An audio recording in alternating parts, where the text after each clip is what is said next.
Kaixo, Gabon, Mikel. Gabon. Zer moduz berriro menere, Bai, orain dela pare bat urte izan itzen, okoraz banago, eta berriz hemen. Bai. Eta nor da Mikel Urdangarin? Ostra, uste orain dela bi urte galdera berdina hitzen diala, eta zakin nola autodefinitu nuen ere burua. Zehar ez geroztozti, pentsatzen dut, bai zu eta zure pentsamenduak igual aldatuko ziren pixkat edo. Bueno, ez gehiegi esango nuke, nahiko antzeko jarraitzen dela, eta Mikel Urdangarin, kasu hontan gaur hemen, filosofian, auzi ezberdinak pentsatzen saiatzen dan, goierritar bat, lehen aipatu duzu, behasaindar bat, bai. Eta, bizkat gaur hortik ibiliko naiz, gero saltxa ezberdinetan ibiltzea gustatzen zaion pertsona bat, eta gaur saiatuko naiz, bereziki hori filosofiatik, hauzitxo batzuen inguruko urbilpen bat egiten, eta, zure galderak, alik eta hobekien erantzuten. A ver. Bueno, esan behar dugu, liburu hau, ordein dela, oso gutxi argitatu zen, no? Bai, zehazki maiatzaren 13an. 13 astertea zen, baina, dena ondo atera zen. Bai. Nola zizinan liburu hau idazten, no? Ikan sortu zitzaren ideia edo... liburua idazteko ideia, esango dugu, iazko urrian edo sortu zen ideia baino aukera horretarako, baino hau ikertzen hasi, oen dela 6 urte hasi nintzen, ezta? Justu, tesirako Jose Azurmendi katedra sortu zen, eta horrek tesi deialdi bat, ikerketa deialdi bat egin zuen, eta horren arira, aukera hori zegoela aprobetxatuz, nila hasi nintzen pentsatzen, ze gai landu nezakeen, eta, bapatean, segituan etorri zitzaidan burura, Jose Azurmendi eta autore feminista ezberdinak elkarrizketan jarri nahi nitula, eta, arrezkerozti, da hasi nintzen tesirako proiektua prestatzen, ondoren tesia egiten 5 urte honitzen, eren egun egin urte bete tesi defentsa egin nuela, eta gero, garbi neuken nik 20 tesia bukatuta, eraren batera o bestera, hori divulgatu egin nahi nola, eta, urri azaro inguru hortan, urjauzia bildumaren bitartez hori publikatzeko aukera suertatu zitzaidan, eta arrezkerozti, topera ibili naiz, tesi mardul txamar hori, alik eta erari divulgatu guenean berformulatzeko eta liburu bihurtzeko. Beraz, hasi, orain dela ia 6 urte. Filosofian doktorea zara. Claro, filosofia galdetan mezu zer dan? Hau ere uste, dela 2 urte intzen idala, ez dakit ondo erantzun hori. Kasualidadea. Baina erantzuna gaztu egin zaizkit, beraz, saiatuko naize aldan. Filosofia nik beti erabiltzen dut, Jose Azurmendi, jende aspertuko, bera aipatu eta aipatu, baina... Bai izango da zure aita berria, edo? Ez. Bakarrarekin nahiko daukat. Jose Azurmendik esaten zon, ez dakitze pasartetan, filosofia zela pentsamenduaz pentsatzea. Gauze esan nahi du honek, filosofia zer da, askotan ez, demagun, ez da politiko bat, edo kuadriako ez da pizten da, eta hasten gaztabaiatzen, ez? Hau justoa da, ez da justoa, hau egia da, hau ez da egia, eta filosofiatik egiten dana dara, ez? Esate baterako zientzia politikoek, ikertuko dituzte aldagai batzuk, soziologiak beste aldagai batzuk, eta filosofiak zer egiten du, pauso bat atzea eman, eta esaten du, baina gu justiziaz ari garenean, edo askatasunaz ari garenean, justiziaren edo askatasunaren ze kontzepziotatik ari ez da?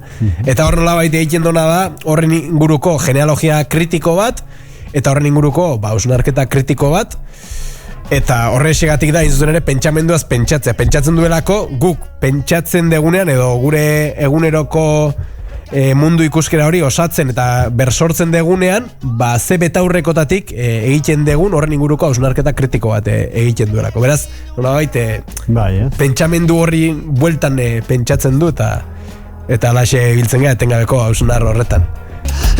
Eta Jose Azurmendi zein da? Jose Azurmendi da, hau ere goierritarra dugu. Bai. Zegamarra, 1941 jaio zan, zehazki. Horrek esan nahi du, gerra, edo, beto esan da, estadu golpe frankista garaipena lortu eta pare bat urte eskasera, gerra ostean, eta Jose Azurmendi izango nuke izan dela 20. mendeko bigarren erdian eta 20. mendearen hasieran, Euskal Herrian egondan filosofo eta saiakera egilerik oparoretako bat, ez? Beste asko ere egon dira, sekulako ekarpena egin dutenak, eta tartean esango nuke Jose Azurmendi badala hor ekarpen oso esanguratsua egin duen filosofo bat, ez? 52 liburu argitaratu ditu okerrez banago, 100 artikulu, beste 1000 saltxatan buru belarri aritu izan du da, beste jakinen berfundazioan, eta arrezkeroztik ia 2010 arte jakineko zuzendaritza historiko edo jakineko talde historiko horren kide gisa, Elkarreko sorrerako bilera ezberdinetan, egunkariaren sorreraen bueltako bilera ezberdinetan ere egon izan du da, hau da, saltxa askotan ibili izan du da, baina berak berezik ikarpena egin du pentsamendu aldetik, eta esan dudan bezala, uste sekulako ekarpena egin duela, eta badala pentsalarerik oparoenetako bat, bai edukiz, bai ekoitzitako volumenez, eta baita ekoizteko moduari dagokionen ere, eta pentsarazteko, berak esaten du askotan filosofoa ez dela gauzak pentsatzen dizkizuna, baizik eta gauzak pentsarazten dizkizuna, uste pentsarazte horretan maixu bat izan dela, eta maixu bat dela oraindik orain. Eta denok izan gaitezke gizaberetsuak? Abia puntua denok garela gizaberetsuak, hau da, ezin diogula gure kondizio, askotan, gizaberetsuaren kontzeptu hortik sortzen da, ez?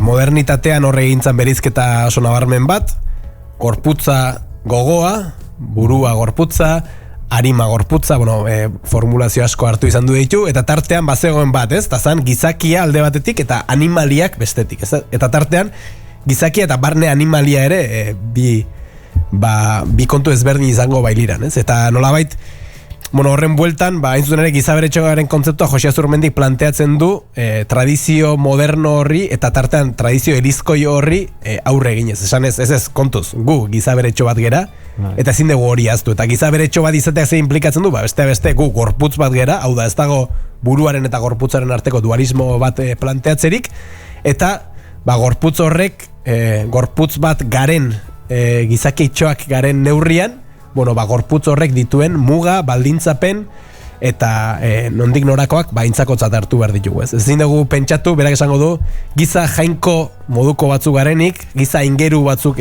garenik, nolabait baldintza lurtar eta korporaletatik haratago gaudena, baizik eta guk kontutan izan behar ditugu, giza abere txoak garen neurrian, gure mugak ere, gure euskortasuna eta gure gorputzak, implikatzen dituen baldintzapen ezberdinak. Beraz, dena gara gizaberetsuak, eta hori da nolabait abia puntua. Eta Mikel, itzeteragoaz feminismotaz. Ulertzen dugu feminismoan nondi datorren?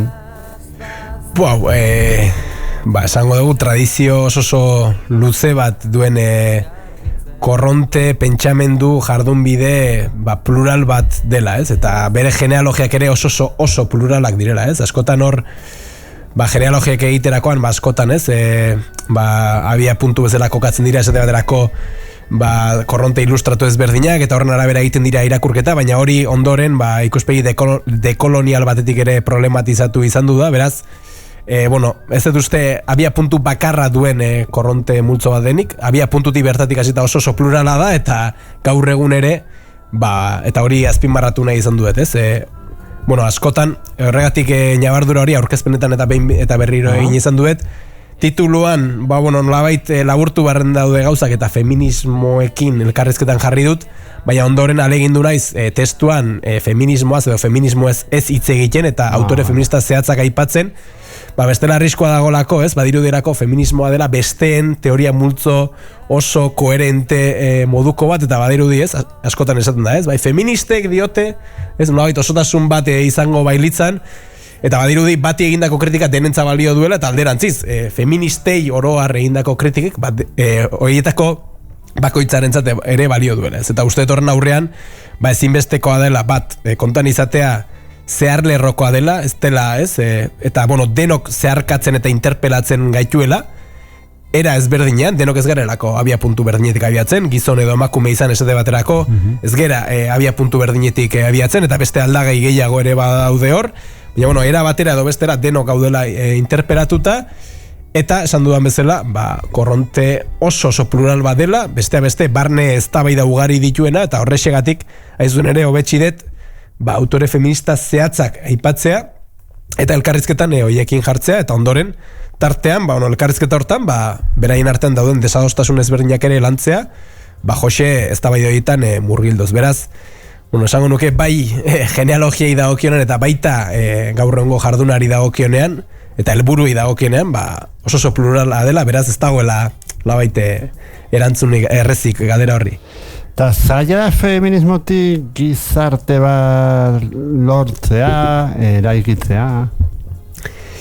Bai, ez dakit, niri kosta egiten zaidez, nire posizio konkretutik abiatuta ez, galdera hori ere, ez dakit, erantzutea ez, nik kasu honetan saiatu naizena da, nire intuizioa da, bai Jose Azurmendik eta nik landu ditudan autore feminista ezberdinek, klabe oso interesgarriak eskaintzen dituztela inzuen ere horretarako, ez? Gizartearen eraldaketarako eta, sistema, bizigarriago bat, denontzat bizigarria izango den sistema bat eraikitzeko, ez? Eta inzuen ere nik horrexegatik jo dute autore hoien gana, eta saiatu naizena da, nire ustez bi iturri emankorrenetakoak, ez dira bakarra, baina bai bi iturri, eta iturri bat esan dugun bezala oso anitza da, baina, iturri ezberdin horietara jota, gako horiek topatzen, eta elkarrizketaren bitartez, alkar ere aberazten, ez? Beraz, uste dut potentziala behintzez sekulako eskaintzen duela, eta zentzu hortan, ezin diogula entzungo horregin, ez? Dirudi esate baterako, ez? Filosofian, eta matematik esan dezake, ez? Ez dakit, atentzioa deitu diezaioke baten bati, ez? Ez dakit, esate baterako, gizon bezala, ostras, feminismoak, eta, uste tentuz biri behar dela, hori lantzerakoan, Jokin Aizpuruk liburu batean aipatzen zuen, ez? Azpiazuk barkatu. Irakurketak egiterakoan testuetara joaten garenean ere, posizio sozial konkretu batetik joatzen garela, eta ondorioz irakurketak ere ez direla gardenak izaten, eta arriskua dagoela, guri interesatzen zaigun hori hartu eta bestea bazterrean uzteko, edo guretzat deserosoa diren elementu horiek bazterrean uzteko, eta hori arrisku hori badago eta tentuz landu behar da, baina beste alde batetik usteet, esate baterako gaur egun ekonomia lantzen denean, ezin dela, ez? Orain arte ez, zirudien ohikoa zela, ekonomia zitzegin behar balin bazen, mai inguru hortan, 3 gizonezko egotea esate baterako, ez? Edo musika zitzegin behar bazen, eta gero ondoren, gehigarri bezala, emakumeak ekonomian. Baina nolabait gehigarri bezala, osagarri bezala kasurik onenean, ez? Eta filosofian ere hori gertatu da, ez? Zirudien, Jean-Paul Sartre landu behar genuela, baina Simone de Beauvoir zela, besteen teoria multzo bat, ez? Nolabait, sexu generoa, tolako kontu xelebreak, kako txarten ari naiz noski, lantzen zituen autore bat, ez? Eta ondorioz, denona etzela, ez? Baina uste, hain zuen ere, filosofian ere, eta esparru guztietan sekulako iraultza gertatzen ari dela, esparru ezberdinak astintzen ari dela, feminismoa eta feminismoak, eta autore ezberdinak, eta zentzu hortan ezin degula existituko ez balitz bezala jarraitu, eta tartean filosofian ere, heldu behar diogula horri, esan dudan bezala, denok gaudelako era batera edo bestera interpelatuta, ez denok era berdinean, eta bi uste dudalako, gaur egun, 21. mendeko, tradizio luzeagoa balin badu ere, 21. mendeko, mugimendu emantzipatzaile indartsuenetako badela, eta ondorioz, emantzipazioan aurrera urratsak emango balin baditugu, iturri horri ezinbestean jaramon egin behar diogula. Eta autore asko daude feministak? Autore asko daude? Oro, arresan nahi duzu? Nahi beste. Bai, universo erraldoi bada ez dago dena lantzerik. Eta gainaz egunez egun produzioa sekulakoa izaten ari da, beraz. Bai, zalantzerik gabe. Bueno, ez daki feminismotik doan urrengo galdera, nola ikusten zu urrengo gizartea? Mundua aldrebeza dago, gerra esko dago, ez? Bolteun asko dago, ez? Eskuina dago leku, ez esango dugu leku guztietan, baina ez, Europan eta, ez, momentu hemen salbatzen gaude, ez da daki noiz arte, saltuko dugu, baina ez da egite. Bai, galdera potoloa da. Bai. Bai, bueno, alde batetik badago zuk aipatzen nuen, ez? Taupada erreakzionario bat. Eta ez da soilik, nik uste hori ez da soilik adierazten, ez? Ba, demagun Trumpen politiketan, edo Milleiren politiketan, edo Abascalen zean, ez? Diskursoetan, ez? Hoi dira nolabait horren adierazpide gordin eta gorenak, ez? Baina nolabait taupada erreakzionario hori, ba, usteet, ba, bueno, askoz xirimeri bat izango bailitzan, ba, bueno, ba, gizarteko esparru ezberdinetara zabaltzen dela, eta hor, ba, entzuten ditugu, ba, kuadrillan bertan, edo gu geuk barrenatzen ditugu, ba, zete baterako, ba, bueno, ba, diskurso arrazistak, edo eta diskurso ezberdinak esaten dutenak, ez? Feminismoak gehiegi, ez? Aurreragi joan direla, edo, bueno, ba, kontra jartzen dutenak, ez? Euskararen normalizazioa eta, bueno, kultura artekotasuna, edo, bueno, hor badaude, ez? Gure inguruan ere, ba, bueno, pixkanaka, ba, bueno, ba, eguneroko zentzu komun hori blaitzen duten diskurso batzuk, ez? Beraz, hori egon badago, eta hori ukaezina da, baina beste alde batetik, uste, lehen aipatzen ari ginen horren bidetik, borroka ugari ere egon badaudela, askotan uste, hor, arrisku bat dagoela, eta hor, diferentzia ikusten dute. Zango nuke, hor, ezkerraren erreferentzizkoak izan diren autore desente, ez dakit, Europan eta mundu mailan, ba, Slavoj Zizek, Agamben eta hauek ikusten ditut, gizonezkoa direna nagusiki, diskurso oso katastrofista eta kolapsistak egiten, eta munduaren egoera oso gordina da, baina ustedet kontentu zibili behar dela, eta egon badaudela borrokak ere, teorikoki ere badaudela proposamen oso interesgarriak, eta hoiei danai ere arreta bat eskaini bertzaiela, ezta? Eta zentzu hortan, basate baterako Jule Goikotxeak planteatzen du, ez? Aurrekoan, ba, postasuna eta itxaropena disiplina bezala landu behar degula, ez? Angela Davisen bidetik. Bueno, ba, hor badaude ustedet beste korronte batzuk, egoren gordintasuna ukatu gabe, bain zuzen ere, ba, bueno, itxaropenerako aukera bat eskaintzen digutenak, baina beti ere, itxaropena hori disiplina bezala ulertuta. Hau da, ez, itxaropena ez dakit zerbaiten zain egotea da itxarotea, baizik eta guk, etorkizun itxaropentsu bat, eraikitzeko, dei bat, eta uste horretarako, ba, bueno, borrokak ere egon badaudela, eta zenbait taupada atzerakoi edo erreakzionario ere badirela borroka hoiekiko erreakzio moduko batzuk ere, ez? Beraz, uste hor, bataia badagoela, taupada erreakzionario hori indartsu dago, mundu mailan zer esanik ez, Ego Euskal Herrian eta Euskal Herrian momentuz, bueno, elektoralki esate baterako ez du alako plasmaziorik, Ipar Euskal Herrian ezin dugu aztu Europar Batasunerako hauteskundetan lehen aldiz irabazi zuela ultraeskuinak, beraz, tentu zibiri behar dugu, baina esango nuke, bueno, zentzu komunari dagokionen ere, ba, hor disputa bat egon badagoela, eta disputa hori eman egin behar dela, ez? Eta zentzu hortan, ba, ustedet, ba, hemen esatetarako liburu hontan landu dituan autorez berdinek, ba, horretarako gako interesgarriak ematen dizkigutela, eta ez haue bakarrik, ustedet, Euskal Herrian praktika ugari daudela, ba, bueno, horri nolabait,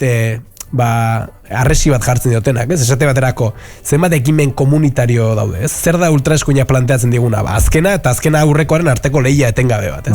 Edo bestearekiko beldur etengabe bat, ez? Arrotzarekiko eta alteritatearekiko errezelo, erresumin eta gorroto bat, ez? Eta uste eta inzunere Euskal Herrian justu horren antigorputza zer da, ba? Esate baterako, zenbat ekimen komunitario egiten dira festak antolatzeko. Bai, bueno, ba, horrek sortzen du. Horra izan zuna, horren goratu nez, behar zainen asmatu dezu horla ekimen komunitario bat festetan, ez? Euskera, auzolana, ez? Feminismotik. Hori da, ez dedrako hor, gora behasain izen burupean, gora behasain, Euskara, auzolana, feminismo hori izan leloa, ez? Eta hain zuen ere, bueno, bada, guazen elkarrekin espazio partekatuak eraikitze, festetatik hasi, noski, eta gu ja naturalizatuta daukagu, baina hemen Euskal Herren egiten diren hainbat kontu mundu mailan pentsa ezina dira, ez baterako lortzen da gazte topagune bat antolatzea era autogestionatu batean enpresa multinazionalen menpe egon gabe, sekulako turnoak eginez jende batek, baina uste hori ikaragarria dela, ez? Eta hor, hain zuzen ere, elementoi heldu behartzaiela, ez? Edo zenbat, borroka komunitario, ekimen komunitario egiten dira, gehien behar duten hori laguntzeko, edo sindikalgintzan, Euskal Herrian badago indar potente bat, mugimendu feminista oso potente bat. Uste hor, bai teorikoki eta bai praktikoki, badaudela, osagai interesgarri batzuk, eta horiek potentziatu behar ditugula zalantza izpirik gabe.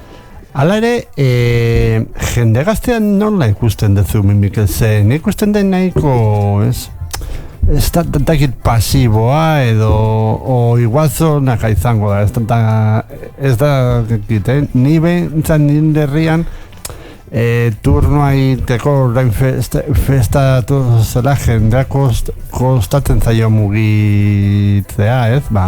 Mobilizatzea edo nola ikuste duzu jende gaztea? Bai, gure sartzen ari gira eta errezen lopuntu bat ematit, ez? Hemen paternalista xamarrak nik alde batetik, ez dakit, alde batetik kezkaz bizide eta nola egozten dizkiegun gaztei kasi arazo sozial guztiak, ez? Pandemian eta de repente gazteak ziren arazo gazteek lautrago hartzen zituztelako ez dakinon. Orain badirudi pornoa gazteek deskubritu dutela, ez? Orain pornoarekin sekulako arazoa duela gazteriak eta barkatu, baina pornoa zorionez edo zoritxarrez, baina ez dute gaur egun erabek asmatu. Edo euskarari dagokionean eta gazteek ez dutela hitz egiten da. Hartzen malin baditugu datuak ikusiko dugu euskararen ezagutzari dagokionean gazteetan sekulako aurrera urratsa eman dela eta hori euskararen biziberritzerako funtsezkoa dela, ez? Beraz, lehenik eta behin uste tentuz ibili behar degula, ez? Gaztei sekulako ardura eta sekulako motxila egozten diegu eta uste, tentuz ibili behar degula eta lehenik eta behin entzun egin behar degula ez, infrasoinoak entzuteko deia egiten zuen Gorka Urbizu, uste, entzuen ere hortarako taktori izan behar degula, ez? Entzuteko eta hor daude nahi behar ezin egon ezberdinei arreta jartzeko, ez? Lehenik eta behin hori izango nuke. Eta gero hor badago beste elementu bat ere, ez? Eta da, gazte baino, akaso itzen egin beharko benukela gazte sektore ezberdinez, ez? Esate baterako, ikerketa ezberdinak ari dira argitaratzen esaten dutenak, gizon gazteak eta emakume gazteak oso era ezberdinan sozializatzen ari direla eta politizatzen ari direla esate baterako. Bozka aztertzen malin badago Europa mailan esate baterako, bozka gizon gazteetan egin batean eskubirantz jotzen ari dela, emakume gazteetan ezkerrerantz, titular simple xamar bat eman da. Baina beste azterketa batzuk ateratzen ari dira esaten dutenak kontuz. Horrena, aintzatakontzat hartu behar degula nazioaren ardatza, eta esate baterako Estado Espainolean hartzen malin baditugu nazio gutxituak, eta Euskal Herria hartzen malin badegu, ikusten dugu, tendentzia horiek ez direla hain homogeneoak, eta hemen ere tendentzia global horietatik ez gaudela salbu, beraz ez nuke, uste, diskurso oso katastrofista xamarrak egiten ditugula gazten inguruan, eta akaso, arreta eskaini beharko geneekela, gaztek egiten dituzten ekimen ezberdinei. Orantxe datorra tortxurrok, txandalero, txandalari, marabila bat da hori. Kantazo polita, Eta milaka gaztek egingo dute sekulako txanda, eta lortuko da, eta ez hain gaztek ere noski, eta lortuko da, era, komunitario eta autogestionatu batean, alako ekimen erraldoi bat egite, ez? Beraz, uste, arazo sozialak ezin ditugula gazteetan fokalizatu, arazo sozialak dira, adintarte ezberdina zeharkatzen dituztenak, denok interpelatzen gaituztenak hauek ere, eta hoiei ere ikuspegi integral batetik heldu behar dugu. Deskansu txiko bat egingo dugu, bai feminismoa asko lagandu dugu eta bizizkat arna sartu behar dugu eta eskatu nizun bi abesti bat horren jarrikuna eta gera jenan eta lehena Txin Mafia eta Gontzalmendibin mereziote hori da? Zergatik abesti hau? Hor, ni estribilloarekin pixkan maite minutan nago, ez? Mereziote bakarrik egotea, geroan ere bakarrik egoteko, ez? Uste, balen hitzein dugu, ez? Ze garrantzi duen, bain zuzen ere, balen aipatu dugu, ez? Taupadatzerakoia eta beste, eta hor uste, hor badago lotura bat, ez? Geroz da gehiago planteatzen zaigu, ez? Nahi baduzu, posible duzu, eta nolabait zu horretan eta ni horretan geroz da foku gehiago jartzen da, ez? beti esaten da ez, nahi baduzu posible duzu, hau da, posible ez baduzu, nahi ez duzurako da, edo horre badu kontraparte ez, edo behar baino lan gutxiago egin dezurako, edo alper batzarelako, edo luze batzarelako ez. Eta hor, labait, isolamendurako dei bat, uste egon badagoela, eta etengabe egiten dana ez, eta horrek uste askotan ekartzen duena dela, bain zuen ere, besteekiko, orduan eta bereiziago, besteekiko distantzia, errezelo, beldur, handiago bat ere ekartzea batzuetan, ez? Eta beraz, uste, zinbestekoa dela, hain zuen ere, bestekin eta bestei eskerrak egiten eta eraikitzen eta izaten garen, gizaberetxo garen neurrian, hain zuen ere, besteekin eta bestei eskerrak partekatuko ditugun espazio ezberdinak eraikitzea. Bai lanean, bai festetan eta bai esparru guztietan, ez? Eta horrexegatik uste, besti honek eta berezik estribilak hori ezin beto laburtzen duela. Eta gaina gozagarriagoa dela, alkarrekin bizitzea, bakoitza bere zilborrari begira baino. Entzungo dugu, mereziote elkarlan puskau. Bueno, eta zelako iritzea jaso de olibuak orain arte? Momentuz ez dut aparteko iritziri jaso egia esan berbaet, beraz jaso ditudan apurrak nahiko onak, baina bai, momentuz ez dut aparteko hori jaso, eta bueno, egia esan gogotxu nago, baki liburu, saiakera liburuak, mardultxagoak izaten direla, eta inguruko jende mordoxka batek aipatu dit, erosi duela behintzat, eta ez honekin aberaztuko, baina erosi dutela behintzat, eta batzuk irakurri dute, eta baina beste batzuk irakurtzeko zainago, eta ze iritzi duten. Eta uste, urrengo asteen aurkezpen badu zula Donostin, ez? Hori da, bai, asteazkenean, kainaren 18an, Donostin, eta esan, oso motibatuta nago, hasieran egin nuen aurkezpena Donostian bertan, pixkat hori protokolariagoa izan hori da, prentxari begira, eta inguruko batzuk ere hurbildu ziren, ondoren behasainen herrian bertan egin nuen aurkezpena, eta egia esan, netzat oso momentu berezia izan zen, azkenean jenderik eston pelmada diedalako, ez, ingurukoei 6 urtez gaia igualaren bueltan, ez, gora eta bera, eta oso politia izan zen, horiekin danakin elkartu, eta beraiei aurkeztea egin dudan hori, eta egizan oso egun politia izan zen, eta, egizan divulgatzeko gogoz nago, nik disfrutatu egin dut gaia ulantzen, asko ikasi eta autore hauekin, eta asko ikastez gain, egia esan, disfrutatu egin dut, ez?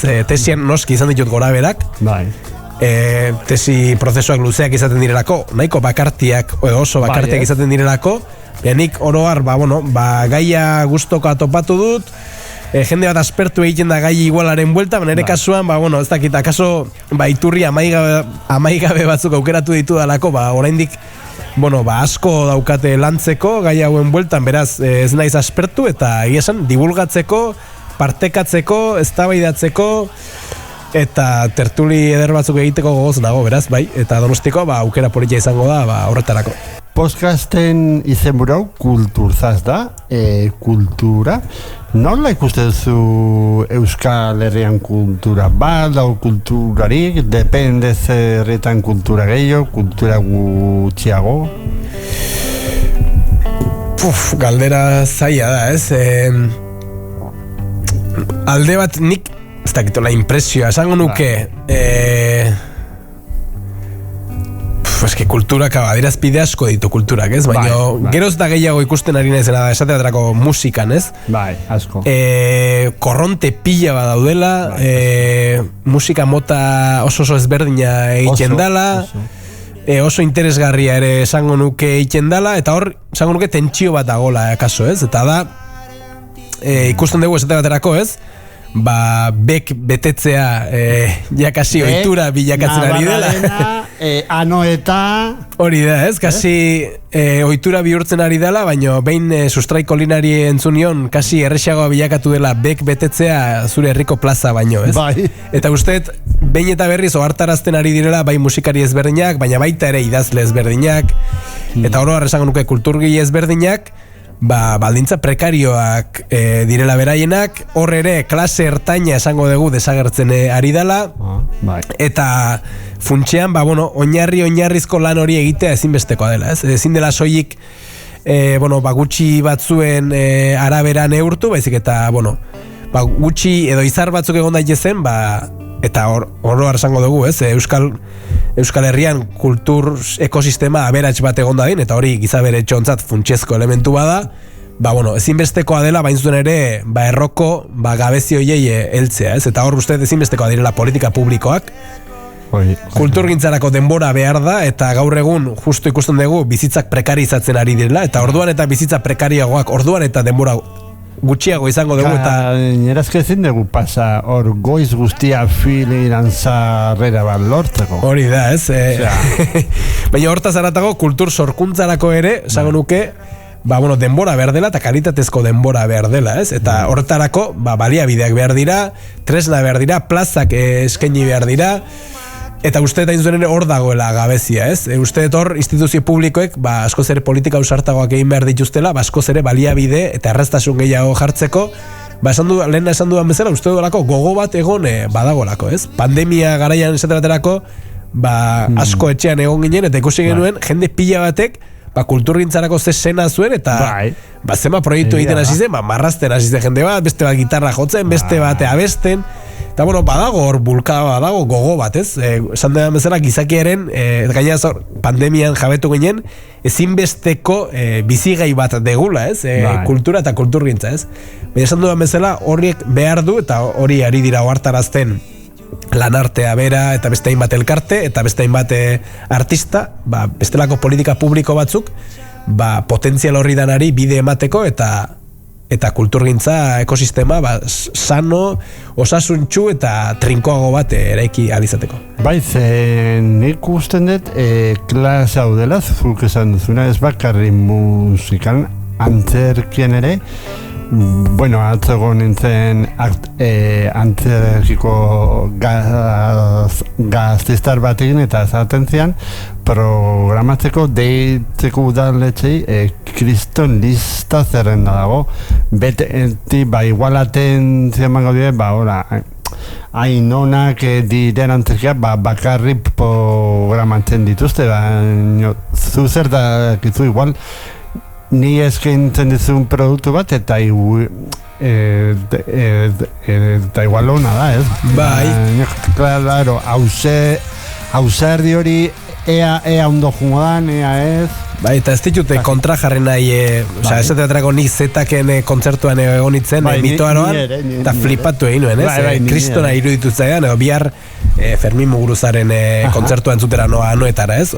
Baina uste dut, kaso hain ezagunak ez diren musikari, kulturgile ezberdinak, bain zuen ere, zu kaipatzen zenuen hori aldarrikatzen ari direla, ez? Plazak nahi dituztela, eta hain zuen ere, hori da erronka, ez? Plaza horiek nola indartuko diren, eta kulturgintza hori egiteko baldintzak nola erraztuko diren. Iten dugu zure iburuaz, iten dugu kulturaz, eta iten badugu edabiletaz? Aurrera, zuga gintzen duzu gaur. Ez dakiz zenbat denbora daramazun, ez dakiz naiz, gara, nolaia berdintxu da dana? Berdintxu, ez da, berdin-berdina ere ez da, hau da, naizen baitan agerkari ezberdina daude. Naizen baitan dago gara, eta esango dugu egunero ateratzen den egunkaria da, eta ondorioz, esango dugu pisu oso esanguratsua du noski, baina naizen baitan dago naiz irratia, esaterako, naizen baitan dago gaur 8, eta ni bereziki horre egiten dut lan, naizen baitan dago Zazpika, eta naizen baitan daude bai Media Bask eta bai Kazeta bera ere, Ipar Euskal Herriko edabideak, ez? Beraz, naiz ekosistema oso zabal bada, oso aberats bada, eta ni horren baitan bereziki, ez dago nolabait ez daude departamentu estankoak ere, esatetarako gaur naiz irratian egiten den elkarrezketa, eta ondoren akaso urrengo egunean gara egunkarian ateratzen da, eta hori ondoren zabaltzen da naizeko web horriaren bitartez, beraz, eta nire kasuan bereziki gaur 8 egiten dut lan, eta gero tarteka iritziak sailean, garako iritzia sailean aritzen naiz. Eta bai gau zortzin, zure zutabeak jendeak irakurtzen do, zairezana batzuk izaten dira, ez datuk Bueno, danetik izaten da, ez? Tarteka batzuk bai, beste batzuk ez, danetik izaten da, ez? Eta esan, askotan, betiko, ez? Bertigo puntu bat ere sortzen du, ez? Behin publikatzen dezunean, kaso zuk intentzio batekin idatzi dezu, baina irakurlea beste intentzio batekin irakurriko du, edo, beti izaten da, ez? Ezin egon hori, edo, ilusio puntu hori ere, ez? Jakitxeko, honek ze reakzio sortu ote du, edo ze eragin ote du, ez? Edo zer pentsaturik eman ote dio, ez? Irakurri duenari, ez? Eta, oso polita izaten da, ez? Reakzio horiek jasotzen ditugunean, askotan ez da ohikoa izaten, orain dela gutxi, Maialen Akizuri, ez? Berrian irakurtzen nion, zutabe eder bat idazten du, egunero, eta bertan hori izaten zuen, ez? Egunero idazte hortan, erreakzioak ere ez direla egunerokoak izaten, eta tarteka baten batek zerbait esaten dizuenean, eta ez da zertan esan nahi ados egon behar duen izurri artikularekin, askotan da esateko honekin edo alakoarekin ez nago ados, sekulako ilusio egiten du, ikusten dezulako, bere eragina handixeago edo txikixiago, baina izan duela. Ez dakit bihaztez behin, igual konfiluten hau, analizi maietan egoten zara, Hori da, eguzki urtegarekin, orain, guain bio gaude, mano, eta azte artero gai ezberdin alantzen dugu. Hordiz, zer moduz lantzen zuz, zer moduz egoten zea, edo... Claro, depende ze gai ez, azkenean lan duen barka duzu pixkat, entero pixkaka ietazu. Oro jakile plantak hartu behar izaten dira, ez? Ez, bezperan pasatzen dizkigute gaiak, eta ni hortan nahiko obsesiboa naiz horako kontuekin, eta saiatzen naiz ondo prestatzen, eta gai bakoitzaren bueltan, askotan hainbeste gai lantzen dira, askotan gai horren bueltan aparteko iritzirik ez dezu, ez? Eta askotan, analisi mai bada, helburua ez da guk tengabe gure iritzia ematea ere, gehiago da, egora edo auzi ezberdinak, aztertzeko, gako ezberdinak ematea, ez? Ez du zertan iritzi irmo bat izan. Eta nire kasuan, bezperan pasatzen digute, eta orduan saiatzen naiz, arratsaldean pixkate prestatzen, eta gero gaiaren arabera, erosoago edo desorosoago, ez? Baina eta gero hor badago beste kontu bat, ez? Eta guaingo, ez, hau da irratiko sindromea, ez dakit nola dituko diogun, ez? Hasieran gogoratzen naiz, bereziki oso presente nuela, baten entzuten ari zela, ez? Eta ondorioz, hitz bakoitza neurtu egiten nuen, eta horrek sortzen dizu alako, ez dakit, errezelo puntu bat, edo beldur puntu bat, edo, eta orain, pixkanaka, saio gehiago gehiala, egizan, geroz eta gehiago azten zait, ez dakit ona den o txarra den, baina beste aldean entzulea dagoela, ez? Eta beti daukazu presente, baina esan nahi dut, naturaltasun ondixiago aritze ote geran, sensazio hori daukat, edo ni behintzat alaxe lasaiago aritzen naiz, eta horrek ere asko bari du. Eta orengo kazetaritzat nola ikusten dezu, Mikel? Momentu kazetaritza horrene, geruza asko jarri beharko genituzke, ez? Euskal Herrira etorrita, hor Davide ezberdinen errealitatea ezberdina da, ez? Baina esango nuke, gora nahiko delikatuan botako nuke, ez? Zergati, beste behin esango nuke hartzen mani ditugu esate baterako, ez? Edabide oso potenteak izan direla, sekulako diru laguntzak izan dituztenak ere, ikusten dugu, esaterako plantilla murrizten ari direla, ez? Eta nolabait, ia kasi urtero erreskatatu egin barri izaten dituztela, baldin eta beraien jardunarekin jarraituko badute, ez? Eta hor badago elementu bat, da paperaren krisia deitzen zaiona, eta gaur egun oraindik orain diru iturri nagusietako bat hori da, ezin da ahaztu. Eta uste dut, transmedia esaten dan honetara, ez? Danak, nik uste dut, nola edo ala egokitu nahian ari direla, edabide ezberdinak, baina berriz horretarako baliabideak behar dira. Uste dut ezinbesteko dela edabideen papera, gaur egunez, lehen aipatu mundua, ez dakit nola ze kontzeptu erabilizun, aldrebe xamar dagoela, eta izun ere, hor Marina Garcesek askotan esaten du, ez? Analfabeto ilustratua garela, hau da, asko dakigula, baina ez dugula ezer ulertzen, ez? Horren bestekoa dela jasotzen dugun informazio jasa, ez daukagula nahikoa denbora eta gaitasun kontzeptual hori dana galbaetzeko eta horren bueltan irakurketa bat egiteko, ez? Eta hori ulertzeko. Eta uste hor, bain zuzen ere, edabidek sekulako papera jokatzen dutena. Bain zuzen ere, edabidek egiten dutena hori delako, ez? Informazio jasa horren baitan, profesionalki hartu informazio hori, galbae lan bat egin, eta nolabait informazio hori erakokatu batean eskaini irakurleari edo entzuleari, ez?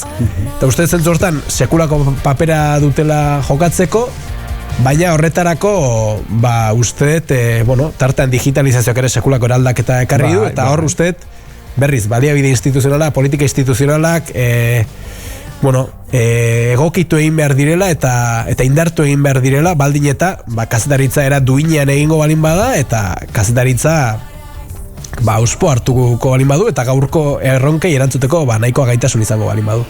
Bai, gainazuk ezatu zuen online, adibide nabarmena da, Euskaira zaten bat bideo egite ditu elkarrezketoekin eta nahi flipatzen duz. Ez da akit, igual jende gaztea o beste jende mota bat igual ez duen zuen Euskal Herratitik, baina sare sozialetik ikusten dugu bilatua eta beste modu bada ez komunikabide horretara gerturateko. Bai, noski ez, akaso zein da arazoa, kazetari horrek lehen elkarrizketa egiten balin bazuen eta horretarako sekulako lan egin behar dezu, oain arduratu behar dezula elkarrizketa egiteaz, grabatzeaz, bideotxo bat egiteaz, gero argazki bat ateratzeaz, eta gero hori Twitterren zabaltzeaz, eta bestelako ordun, eta jakaro, baino baliabideak, esan dugu bezala, mugatuak dira. Giza baliabideak ere mugatuak dira, eta esatetarako badaukat lagun bat edabide hilabetean behin ateratzen den edabide baten ibiltzen dana, oso kaztari fina, eta diru laguntzak bera esaten du, ez? Oain diru laguntzak ere ari dira geroz eta gehiago horretara horren menpe edo horrekiko baldintzatuta ematen, ados, eta orduan ikasi behar dezu transmedia horren baitan maika kontu egiten, ados, baina baliabidea mugatua dira, ez? Eta horrek eskatzen du hausnarketa bat, nola erabiliko ditugu tresna horiek, eta horrek eskatzen ditu tresnak eta oinarri bat, ez? Eta uste, hain ere horri heldu behar zaiola, nola egingo degun, ez soilik bideragarri izateko, baizik eta gaur egungo erronkei erantzuteko, nahikoa gaitasun izan dezaten, Euskal Herriko edabide ezberdinek. Mikel, denbora juten ari zaigu, 5 minutu beste dikez, hau azkiar di jo, Bai. Eta, ekarri jazu beste talde batez, Nasker taldea, ez? Hori da, bai. Zergatatik Nasker? Beste aurrekoan WhatsAppez ipatu zenian, ez? Bidali pare bat abesti, eta, nik egizan, oroar abestiekin arazoa daukat, eta da, entzuten ditu, baina ez ditut memorizatzen, ez dizkit, letrak ez dizkit sartzen. Lasa, urrengo baten ingo izu lista bat galdetu. Kaso hontan, esatetako, Naskerrekin, aspaldian asko entzuten dut, asko gustatzen ari zait, eta momentu noixe entzuten aritzen, eta gainaz hau abestea oso polita da, eta gainaz honek ere baitze egiten du, ez? Bide lagun izatearen behar ez da beste, eta pentsaten hon hauxe entzumo dugu, nire ustez, abesti eta talde ederra delako. Eskertzizu, gaur gurekin ikasturtentako azken gonbiatua izatea, plazerra izan da. Plazerra nire, eta eskerrik asko zuei, plaza ederra eskaintzeagatik. Oso, no? Eta entzule guzti, eskerrik asko hor izan zaretelakoan, ja beten behin, eta bakantuenekin amaientzara guaz. Ondo pasau da, eta ezkezkatu, kulturzaz hor txengo da, festare. Mila esker eta beste bat arte. Aio!